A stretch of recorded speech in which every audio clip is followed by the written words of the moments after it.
பார்வதி பார்வதி என்னதுங்க அத்தை? என்ன ஊர்ல இருந்து வந்தேன், என்ன அத்தை ஏது அத்தைன்னு ஒரு வார்த்தை கூட கேட்காத வீட்டு உள்ளே பூந்துன்னுக்கிற. மெட்ராஸ்ல வெயில் எல்லாம் எப்படிக்குது அத்தைன்னு ஒரு வார்த்தை கேட்டியா நீ? ஆள் இல்லைன்னா உனக்கு கட்டை துளுத்து போயிடுது இல்ல? போ கொஞ்சம் காப்பி எடுத்துன்னு கொஞ்சம் சுடு தண்ணி பேக் எடுத்துன்னு அப்போ சீக்கிரம். அப்பப்போ இவங்களுக்கு கொடுத்துக்கினே இருக்கணும் சூடு. 2 நாள் நிம்மதியா அந்த ஊர்ல இருந்து வந்திருந்தா டீயை கொடு, தண்ணியை கொடு, சூடு தண்ணி கொடு, இந்த பேக்கை கொடு, இத்த கொடு, அத்தை கொடுன்னு இந்தாங்க அத்தை. ஏன்னா உள்ள அங்க பொலம்பிக்கினே இருக்கிற. கொஞ்சம் தண்ணி எடுத்துன்னு வந்தே பொலம்பு ஸ்டார்ட் பண்ணிட்டியா நீ? எங்க அவன் கூப்பிடாவன கொஞ்சம் மேல இருக்கிறாரு. கூப்பிடு. அம்மா வந்துக்கிறாங்க, கீழே வா. ஓ அம்மா வந்துச்சா? எப்பமா வந்த? எப்படி இருந்துச்சு ஊரெல்லாம்?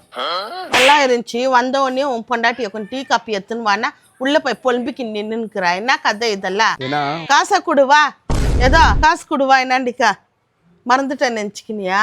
இதாம்மா. எப்பா அங்கே வை.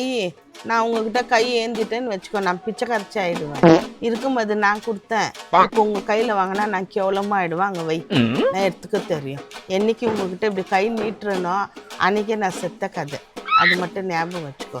வேலை வெட்டி இல்லாத உன் கையில் காசு வாங்கி துன்ற நீ சொல்லுவேன். நீயும் உன் பொண்டாட்டியும் வை அங்கே. ஓ கையில் கொடுத்தா தான் வாங்குறதுல இல்லம்மா, நான் உனக்கு ஃபோன் பே பண்ணுறேன், இந்த வாங்கிக்கோ. வந்துச்சு பாரு இப்போ. பரடே ஃபோன் பே பண்ணுறியா? அது உன் பொண்டாட்டிக்கே போட்டு விட்றான் அக்கௌண்ட்டில்.